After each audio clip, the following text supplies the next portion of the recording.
दत्तगंज गांव में एक क्रूर और लालची मुखिया रहता था। उसका नाम चतुर सिंह था, जिसके क्रूर स्वभाव की वजह से गांव के सभी लोग परेशान थे। गुड्डू की पत्नी विमला गर्भ से थी। विमला अपने पति से गांव के मुखिया के बारे में बात कर रही थी। आखिर कब तक हम सभी गांव वासी इस मुखिया का अपमान झेलते रहेंगे? क्यों, क्या हुआ? अब क्या किया मुखिया ने?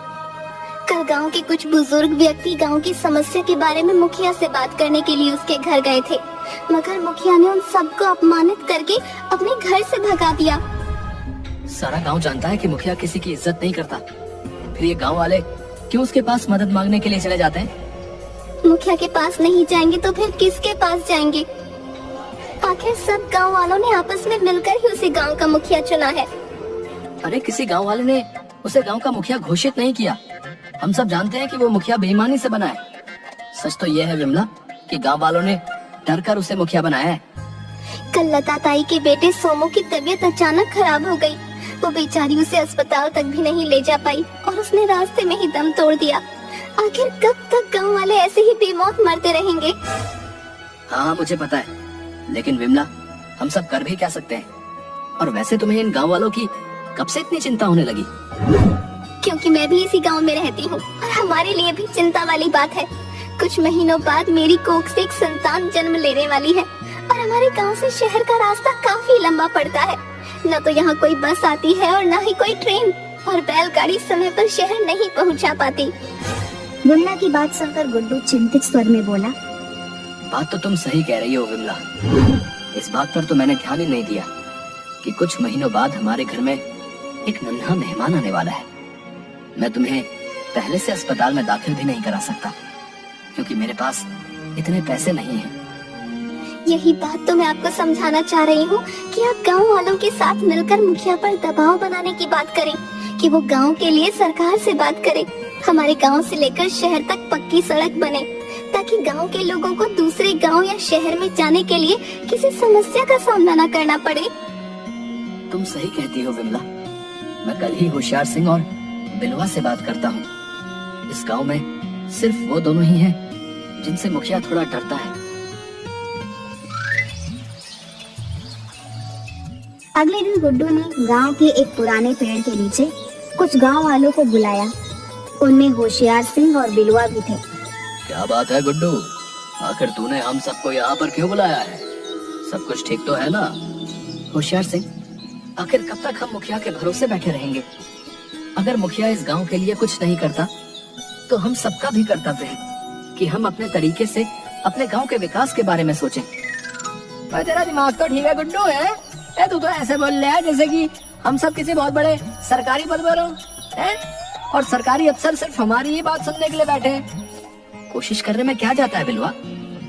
साफ साफ बोल, तू आखिर कहना क्या चाहता है? होशियार सिंह, आप तो अच्छी तरह से जानते हैं कि हमारा गांव प्राकृतिक रूप से कितना सुंदर है, और इतना सुंदर गांव होने के बावजूद भी कोई टूरिस्ट हमारे गांव में भटकने तक नहीं आता। आखिर वो क्यों आएगा? क्योंकि हमारे गांव में ना ही अच्छी और पक्की सड़क है और ना ही कोई रेल की व्यवस्था, और इसी वजह से हमारे गांव के न जाने कितने लोगों को मुसीबत का सामना करना पड़ता है। और तो और कल लता ताई का इकलौता जवान बेटा सोमू भी इसी वजह से दुनिया छोड़कर चला गया। ये अचानक तेरे मन में गांव के प्रति इतना प्रेम कैसे उड़ने लगा गुड्डू? है ये कैसी बात है बिलवा? क्या अपने गांव के प्रति प्रेम नहीं होना चाहिए? बिल्कुल होना चाहिए, क्यों नहीं होना चाहिए? मगर ये प्रेम तब कहा गया था जब मुखिया ने सुखिया चाचा को बुरी तरह से पीटा था, है? वो भी सिर्फ चंद पैसों के लिए। और सच तो ये है गुड्डू कि तू एक नंबर का मतलबी व्यक्ति है।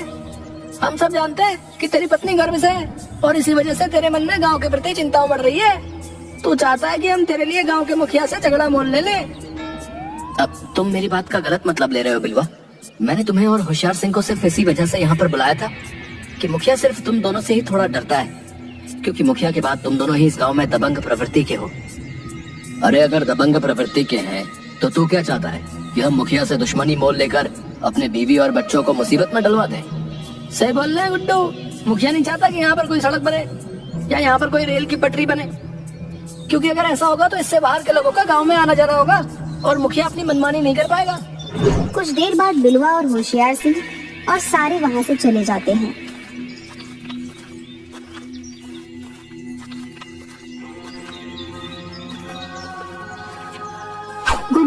गांव के हर घर का दरवाजा खटखटाया, मगर किसी ने भी उसकी मदद नहीं की।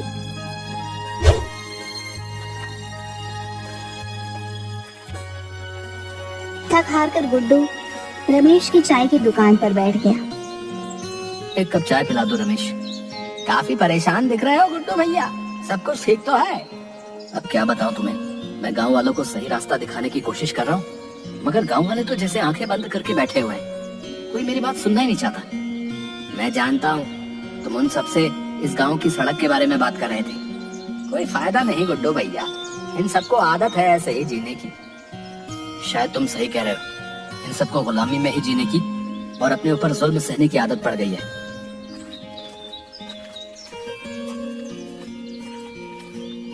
कुछ महीने ऐसे ही बीत गए। एक रात अचानक विमला के पेट में दर्द होने लगा। गुड्डू ने तुरंत अपनी बैलगाड़ी शहर की तरफ दौड़ा दी। विमला दर्द से तड़प रही थी। अचानक बैलगाड़ी का पहिया एक पत्थर के ऊपर चढ़ गया। बैलगाड़ी का संतुलन बिगड़ जाने की वजह से विमला झाड़ियों में गिर गई। विमला, कहीं तुम्हें चोट तो नहीं लगी? मुझे बहुत दर्द हो रहा है। अंधेरे की वजह से मुझे जमीन पर पड़ा हुआ पत्थर ने दिखा दिया। बैलगाड़ी का पहिया भी टूट गया है। क्या बैलगाड़ी का पहिया भी टूट गया? अब हम शहर कैसे पहुंचेंगे? मुझे नहीं लगता कि तुम मुझे अस्पताल में भर्ती करवा पाओगे। हिम्मत मत हारो विमला, कोई ना कोई समाधान निकल आएगा। तभी विमला दर्द से कराहने लगी। अचानक गुड्डू के कानों में ट्रेन की हॉर्न की आवाज टकराई। ये तो ट्रेन के हॉर्न की आवाज है, मगर यहाँ आसपास तो कोई भी रेल की पटरी तक मौजूद नहीं है। फिर ये आवाज कहाँ से आ रही है? ये तो रेलगाड़ी की आवाज है। क्या हमारे गांव में इसकी सुविधा हो गई है जी? नहीं विमला, अपने गांव में तो रेल की पटरियां तक नहीं बिछी। लेकिन ये आवाज तो बिल्कुल नजदीक से आ रही है। ऐसा लगता है जैसे कि रेलगाड़ी कुछ ही कदम पर खड़ी हुई हो।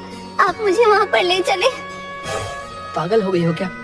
जब यहाँ पर रेल की पटरियां ही मौजूद नहीं, तो भला रेल कहाँ से आ सकती है? तभी ट्रेन की हॉर्न की आवाजें और तेज हो गई और विमला दर्द से तड़पने लगी। गुड्डू को कुछ भी समझ नहीं आ रहा था कि आखिर वो क्या करे। गुड्डू ने विमला को अपनी गोद में उठा लिया और उसने अपने कदम ट्रेन की हॉर्न की तरफ कर लिए। कुछ देर बाद गुड्डू एक जंगल में खड़ा था। हॉर्न की आवाजें लगातार आ रही थी, मगर कोई ट्रेन वहाँ मौजूद नहीं थी। ये क्या हो रहा है मेरे साथ? ट्रेन के हॉर्न की आवाजें मुझे और विमला को क्यों सुनाई दे रही हैं, जबकि यहाँ घने जंगल और अंधेरे के अलावा कुछ भी नहीं है। तभी पूरा जंगल रोशनी से जगमगा उठा और एक अजीब तरह की ट्रेन गुड्डू को दिखाई देने लगी। अचानक गुड्डू के कानों में एक आवाज गूंजी। इस ट्रेन के अंदर अपनी पत्नी को लेकर